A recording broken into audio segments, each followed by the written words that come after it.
talking about changing the format a little bit of this live, and the economic report really is starting to center more and more about retirement and retirement strategies. It's really important, particularly if you're a Generation Xer. And if you're Generation X, go ahead and give me a thumbs up, folks, and give me a like as well, because today we're talking about a couple things here. It was covered in the long form video we had this week, and I'll go into a little bit of detail because you'll really find these things pretty interesting. And this is really the big question is, can you retire at age 62? And listen, I'm not 62, I'm not close to 62, but I am a few years out from 62. And with that, there are really, really important things to talk about at this point in time.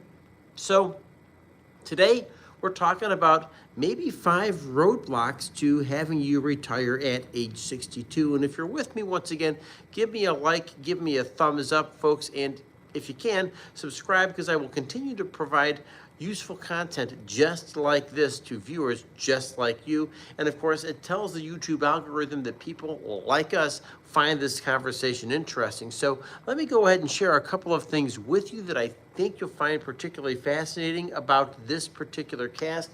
The first thing we're talking about is, do you have any debt? Yes, folks, that is an important word to keep in mind when we're talking about this, right? Because debt really can make and break you, particularly as you head into your retirement years. So let's go ahead and talk about a couple things that could really be in the way of you having a fruitful retirement. And I'll go ahead and maybe even do the debt a little bit bigger here, right bigger here, because we have a little bit of screen space. So DEBT, debt.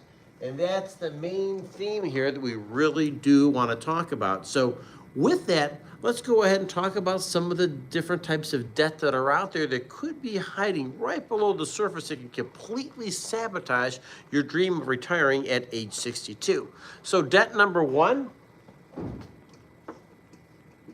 very, very common.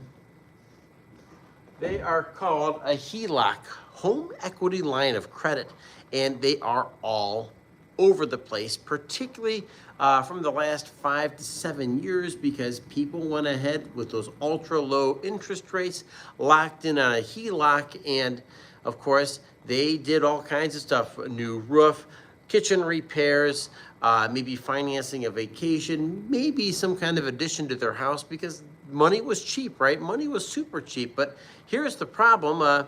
Money's not cheap anymore. And these HELOCs, they run at interest only. And when you're servicing that debt, it seems pretty good at first until, well, you see that you've been paying at it and you've not done anything to pay it down. So this is something you want to be mindful of. And if you're close to retirement, you really want to nail this thing. So let's talk about the second thing stopping you from retiring at age 62.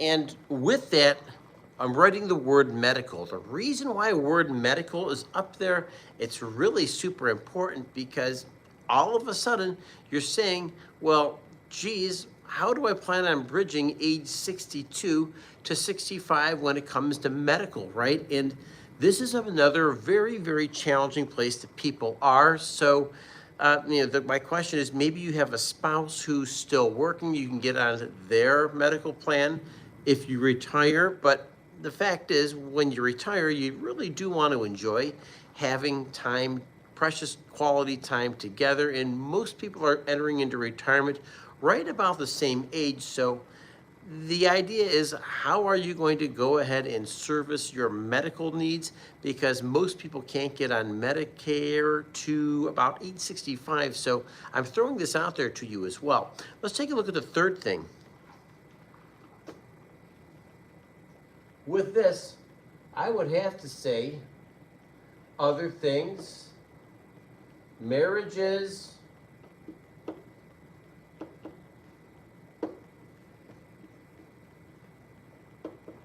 are you really prepared for some of these other like life events that are taking place? We're talking about like marriage, college, things of that nature that if you have kids, well, you've probably taken on some kind of a loan burden for the kids' college. And if you haven't done that, well, the next thing that you'd be really looking forward to is, yes, folks, we're talking about what that marriage might look like as well, so a wedding. So I want to make sure you're aware of these other things that are going to pop up. Here's the fourth one.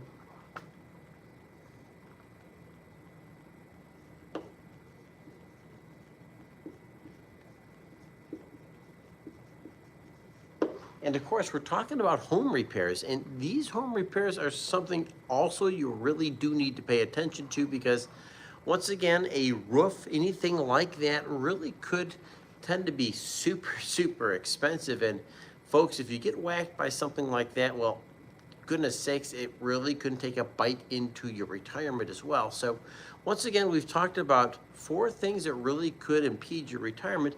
And let me talk about the 5th.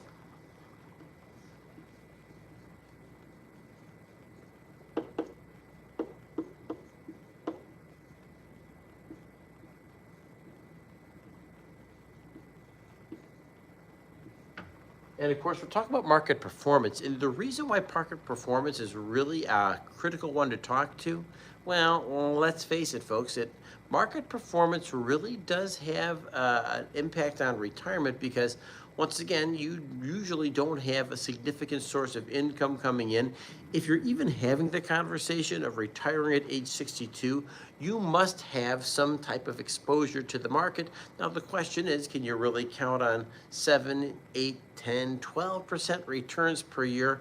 Chances are no. So the question is, what's the lump sum nest egg looking like? And can you at least get something that is between 4 to 4.5% return on that, so you can beat inflation? Because the hidden culprit that's really undermining a ton of people's retirement right now has to do with their like, without a doubt, with their with inflation, and of course beating the market here. Because if you've taken a trip down to the grocery store lately, you would directly know that, you know, everything's cost like $200 to $300 per month more. And that's just the grocery store. We're just talking about basically sustaining yourself. So understand that these bills aren't going to get smaller. They're going to get bigger over time. And if we have an honest conversation with ourselves, we really got to look at market performance, where your additional revenue streams are coming from. Maybe you have, once again, a pension. Those are a dying breed. But you also might have some other money poured aside. Maybe you have a rental property. Maybe you have a side business you run. But just understand that that supplemental income really is going to matter a ton.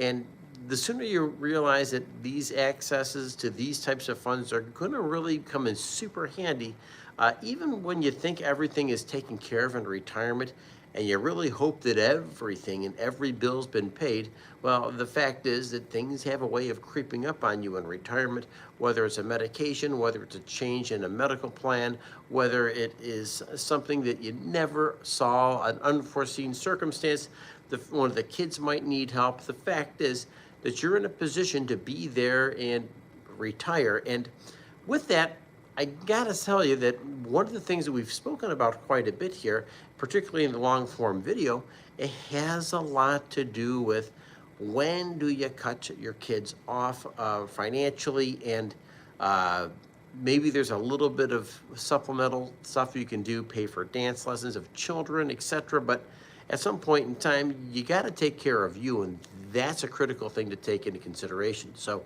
hey, thank you for joining me here at the Economic Report, and it's been a pleasure talking to you about the things that matter and matter a ton. My name is Brian, and I will be live again on Thursday. Thanks for joining me, and I hope you have a wonderful day. Take care.